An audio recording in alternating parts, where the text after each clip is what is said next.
Yan, hello sunshine, welcome to mga kahoy. O, tingnan nyo ang aking halaman.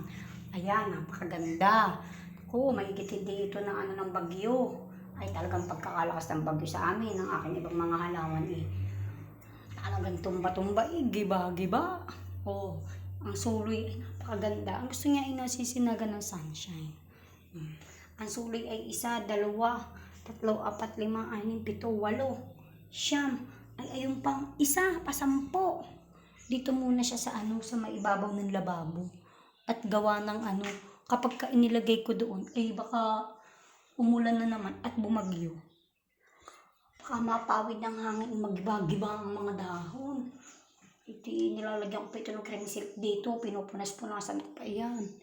Ito naman yung isa kong bonsai. Dito din muna siya sa may lababo. Yan, lababo. At pagka naandun natutuyo, ayaw niya pagka sobrang mainit. Naku, ay hindi pa pwede at namamatay. Ayan, napakaganda. Ganda-ganda. Ito yung may nabili na sa akin na 500, ayaw ko. Kamahal, diba? Kanina ako nagtanim na din ng halaman, hindi ko lang na-videohan. At gawa ng wala ba namang taga-video. May isa ako ditong halaman. Ito isip. At nung nagbabagyo ba naman, inaandin sa ilalim. Ayun ang aking tinanim. Ito, yapak. Saan na? Ay, ito. Teka nga.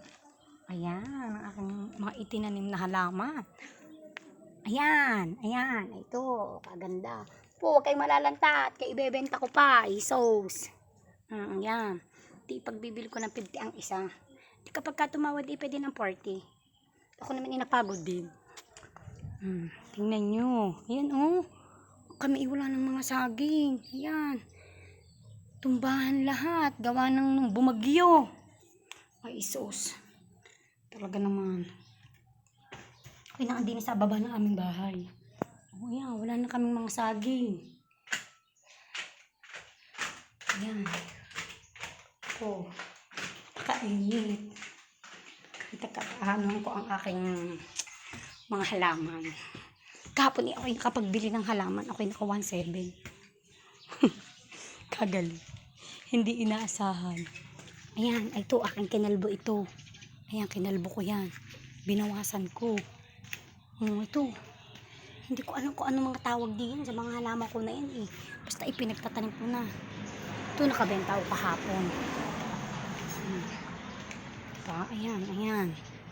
Ang aking mga halaman. Siyempre may egg. Kailangan may itlog yan.